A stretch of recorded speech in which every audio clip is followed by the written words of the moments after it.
Well, hello everyone. It's great to see you Morning. today with Hello. Dean and Jonathan. Our coaching roundtable is going to discuss emotional regulation.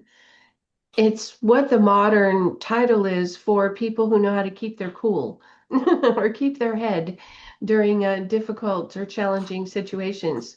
So it's kind of a therapy word, but that's what people speak to, emotional regulation. So let's take a look at shared slides and share. We'll take a quick look at this, see if it wants to go into present mode. We'll give it a second chance. There we go. Okay, how to emotionally regulate. So I know we've each done this practice with clients we've coached, and there are different reasons why someone might either be challenged in a certain circumstance to emotionally regulate, keep their cool, or they may just simply never have learned how and have managed to get through situations and then break down later. So it's a good skill to have, and if it's a skill gap for you, then today's show is right on time. Okay. This meme says all of my systems are nervous. So I can't tell if he's an alien or a gecko. I think it's left to our imagination. But here's some jumping off points for our discussion: how to emotionally regulate. People can do breath work. You can do timed breathing and alternate nostril breathing. Different kinds of breath work that go along with mindfulness can correct your nervous system immediately, turn down the temperature of what you're feeling in your body. They have the phrase today to touch grass, meaning sometimes if you're at your desk or you're having a disruption somewhere, go outside, take a walk around the building, the parking lot, the neighborhood, and come back in. So to hydrate and pause. And so sometimes our emotional regulation has throttled down because we haven't been getting enough sleep or getting enough water, or it's been too long since we've had something to eat. We've worked through the day and never paused to eat. So, are you taking care of your body? Prayer and meditation, of course, are helpful to reach out to higher power or to sit with your higher self or just to open your heart center. Whatever you do for prayer and meditation, it kind of does the burden share with a higher power or with your higher self. Whatever's going on, you have help immediately in the moment. Or you can just review what happened and how you might handle it differently in the future in a prayer session or coming out of meditation. Affirmations are helpful, and we can talk about those. And then music.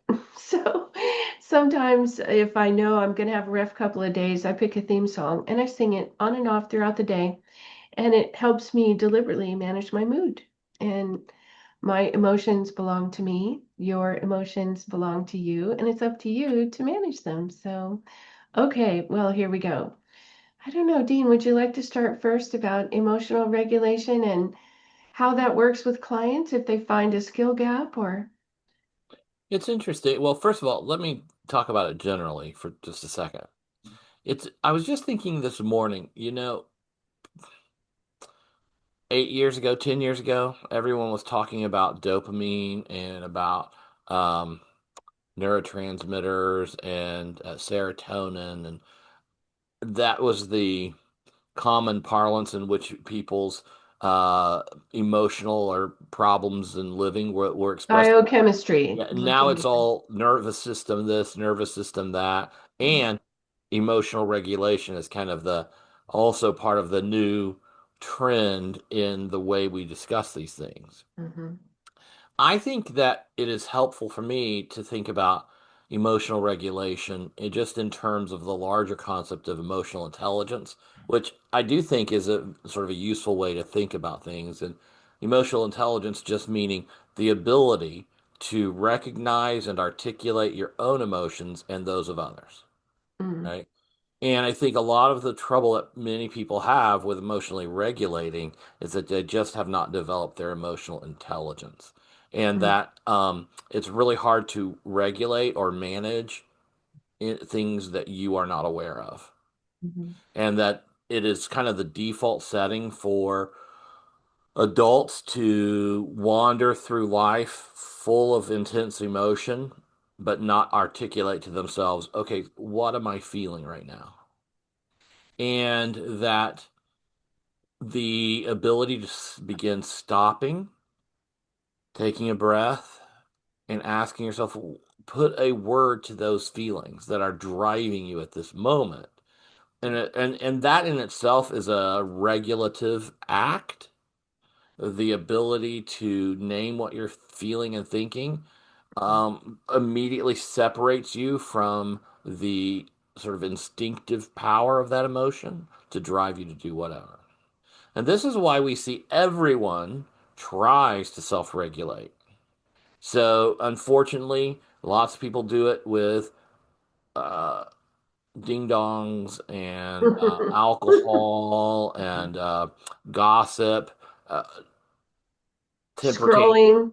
scrolling, right? But these are all attempts to emotionally regulate, made mostly by people who can't emotionally articulate what they're experiencing. Um, and I think that the most important thing and to do in terms of emotional regulation, we have like all these techniques in the moment, like you're Mhm. mentioning, but really the thing that helps with emotional regulation is to realize the necessity of it, like Mhm. being able to keep yourself within your window of tolerance, I think is what we talk about, right? Your emotions are within that. And you learn how to either widen your window of tolerance or both, rather widen your window of tolerance and keep your emotions within that at the same time. That probably ultimately the best way to do that is just to design a life that feels good and that when you kind of are more emotionally aware, you have a greater opportunity to think, well, do I want to stay up till 1 o'clock scrolling every morning? Right? You begin to find ways to make actual life decisions and structure your life in a way that's more that lends itself to a calmer inner world. And that just requires a high level of agency and proactivity. But in the end, I think that's the fundamental regulator is just to have a life that feels good to you and that keeps you within that window. It does not often put you in a position where you're um, out of control or unable. Outsized emotions. Yeah, yeah, yeah. Mhm. Yeah. I So that's my appreciate first thought. that. Yeah, I was talking with a client the other day, and he sometimes feels like wild horses are dragging him somewhere. His Mm. emotions just run away. And he said, I guess I never really learned how to manage them. I just felt how I felt. And then I acted out of how I was feeling. And so I know there are a couple of YouTubers who've come out and said, now that they're middle-aged men, that they have a complaint with their wife and their children that they have flash anger that they didn't used to have before. And it just instantly, they kind of go off the handle about something that otherwise seems small. And they found that they have eroded testosterone levels. They have low T. And so there is a biochemical reason. And with low T therapy, they don't fly off the handle. So you find this traditionally with women that go through menopause. It's like being a teenager again. You had regulated emotions, and then you're all over the place. So you don't know why this is happening. And also cold sweats, and you can't sleep. And so there are some ways to treat that, or just at least understand what you're going through. Ask the people in your life to give you some grace while your body makes that transition. Mhm. So, people haven't learned, or they've come through a place in life where they usually keep their cool, and now they find that difficult. And dialing in why might be a couple of different reasons, along with working with a coach or someone who gives you the vocabulary to describe, well, what is going on right now? When did it start? Has it always been this way?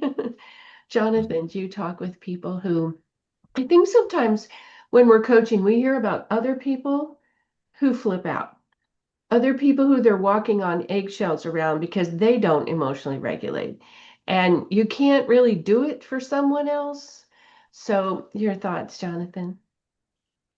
So in my experience, Mm, the the clients that I've had the pleasure to help, the ones that learn at some point in their lives how to um, manage or like how to self-regulate or like how to do their own chemistry the way they want. Like the ones that at some point in their lives found out like the basics of it and practice those basics, which are like the basic.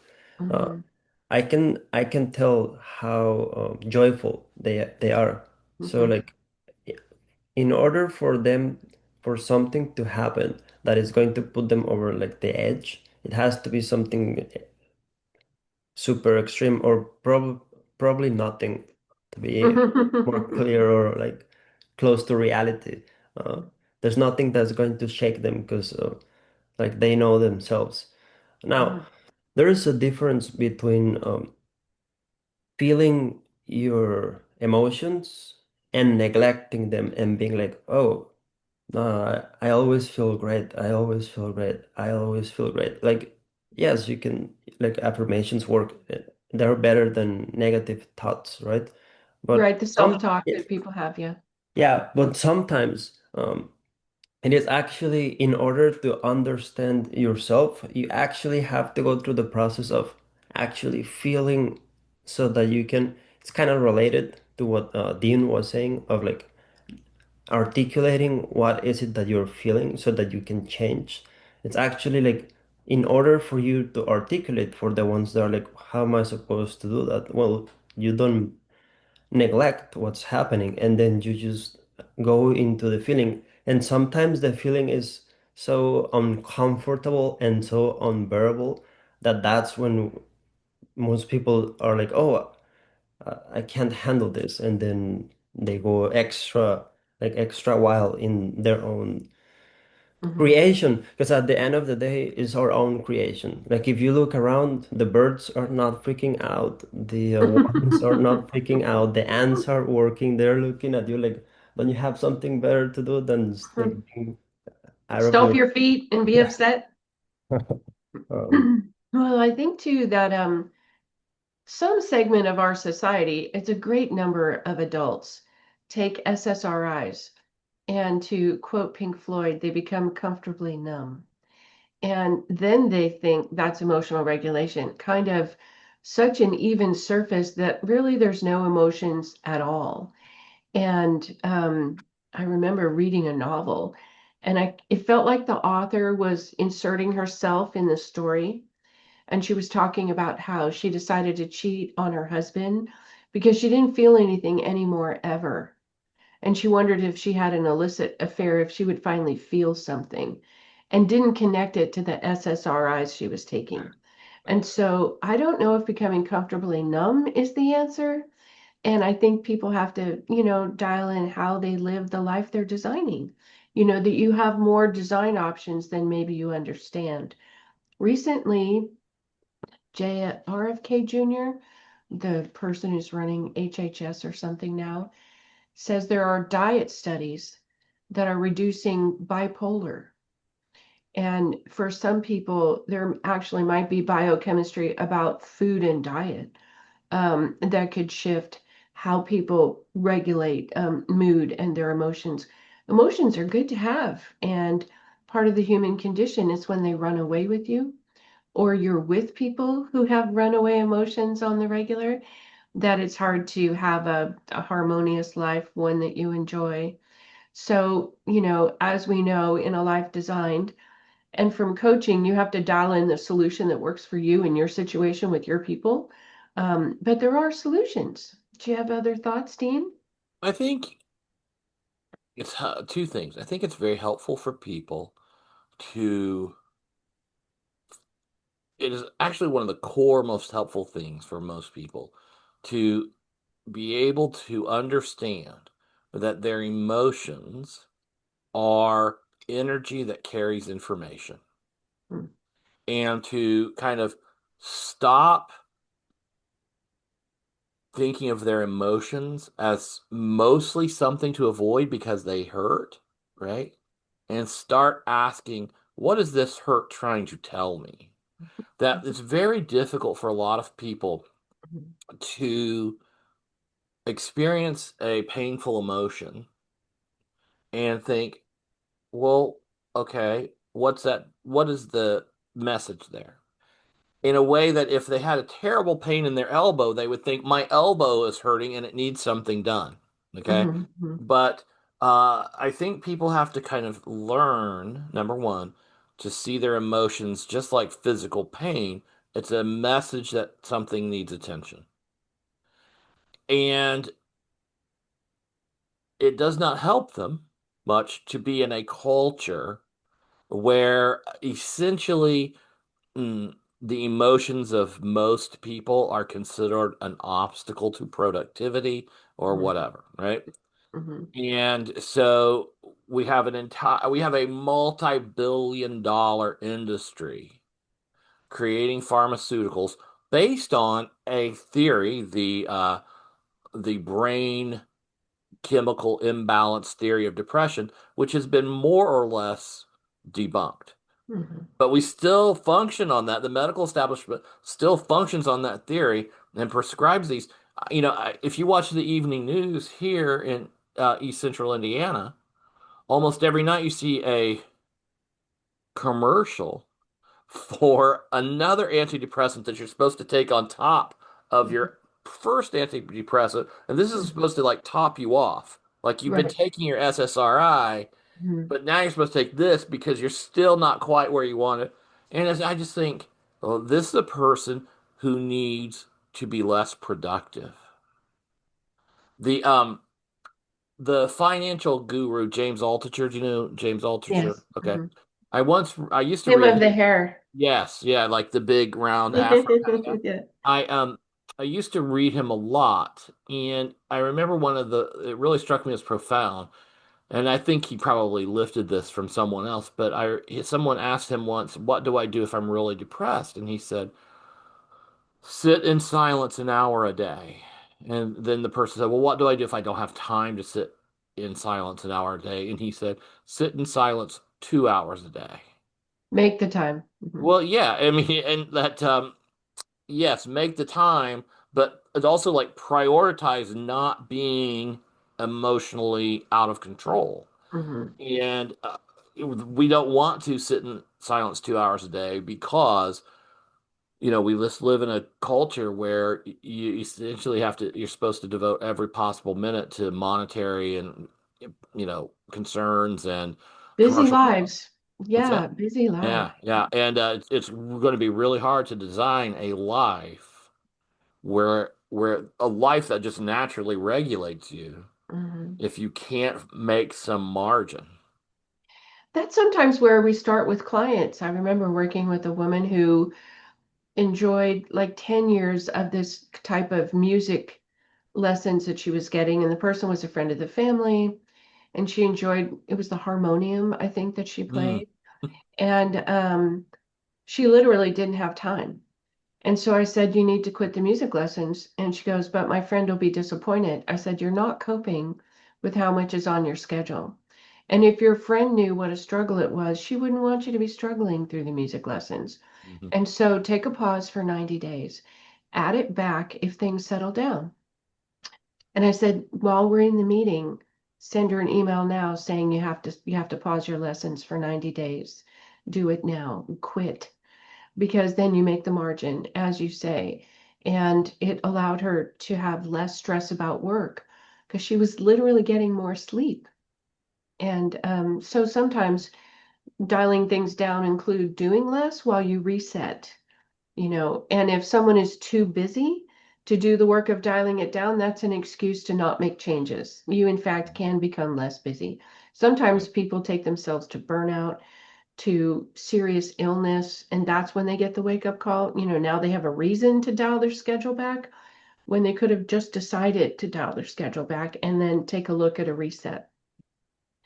Jonathan, do you have any thoughts about, people who are surrounded with those who don't emotionally regulate, or who, men like to say, I maintain my frame.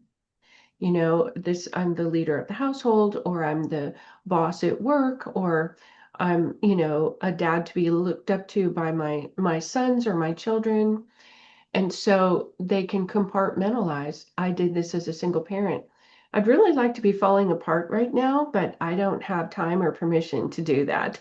So I'm going to go through the rest of my day, hit the marks, and then at the end of my day, I'll give myself permission to really explore what the hell just happened. And so sometimes you can put off that review and processing the emotions and compartmentalize it. If you stuff it down too long, you find it yields illnesses, and then you're taking happy pills or whatever it is. You're not solving the problem, you're papering it over because you've shoved it down. What are your thoughts, Jonathan? Yeah, I think it's important to remember emotion is literally, yeah, energy in motion. So Hmm. it's just going to pass. Now, something before I forget, when it comes to depression, because I've seen this, I've had like family members that have told me like, oh, I was diagnosed with depression, and I'm like, interesting. Hmm. How does that work? How is it like? Hmm. Is it like for how long you're going to be on under that It's like mind? a hall pass. Like, You get to feel bad for as long as you want. Now, yeah, some people don't know how to come out of it, right? But yeah, and then for it some becomes like people, a, it's a permission slip. Yeah. yeah, and it becomes like an excuse because it's like, oh well, hey, I was diagnosed with depression, or I can't do nothing about that because someone said that it's gonna suck for the next 2 years. Yeah, and I'm like, wow, okay. Uh, so something to keep in mind is that something like depression, which is real and Hmm. it can happen to anyone, Hmm. can be changed extremely fast. Like you don't have to stay in depression more than like Hmm. 10 hours, like a couple hours feeling Hmm. it, and you should be out of there as soon as possible. Hmm. Now, if you don't know how to do that, and if you have tried, but then you haven't found someone that can teach you how to do it, I think this is a great community where a lot of people can help you with that.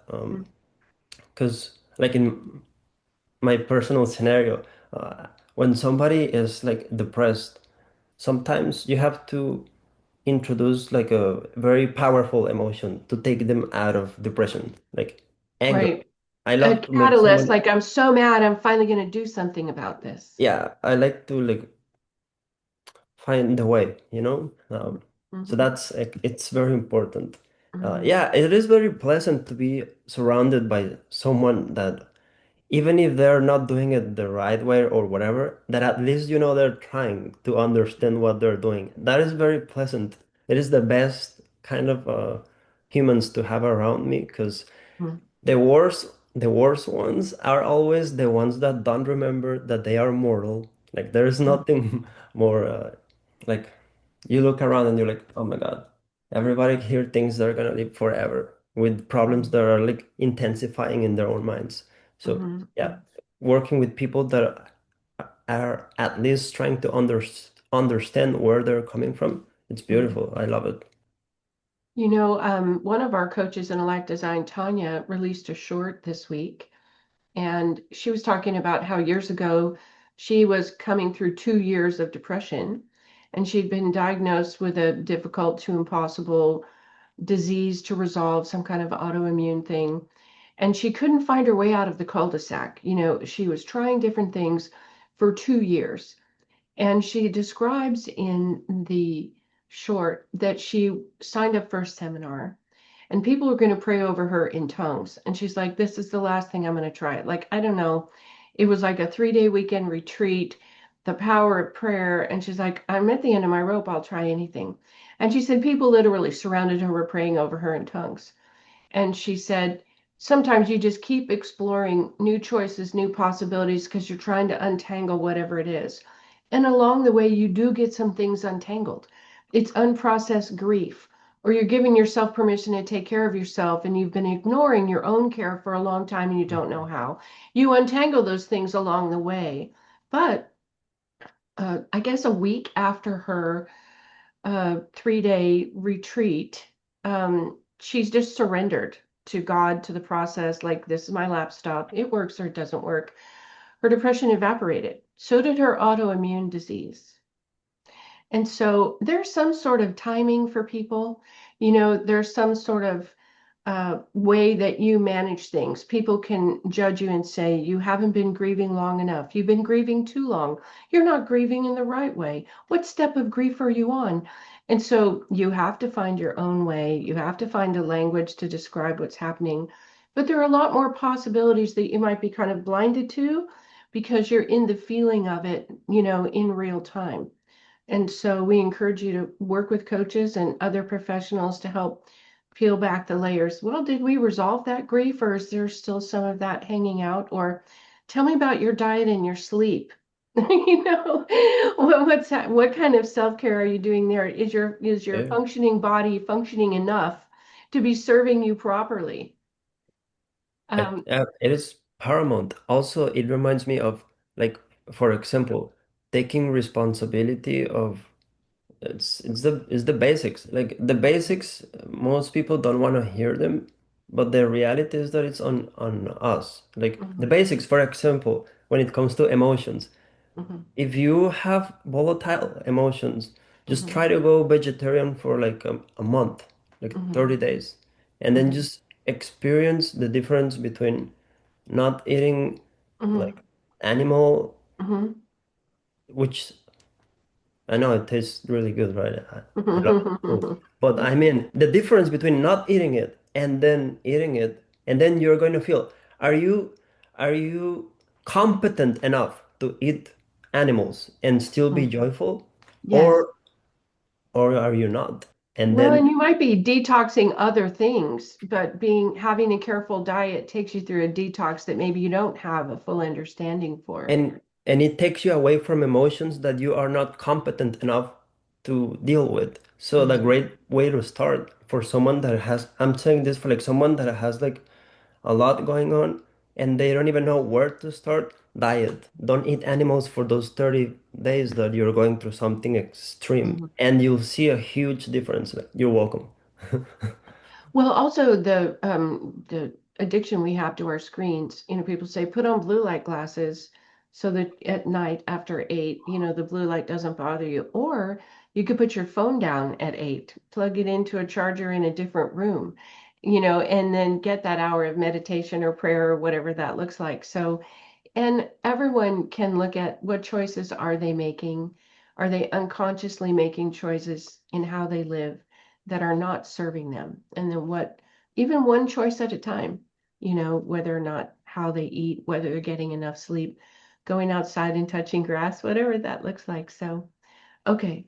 Well, I'm going to come back to you both and ask how people get a hold of you, but we're going to go back to our slides and look at some memes. Okay. Okay. Hang on a second.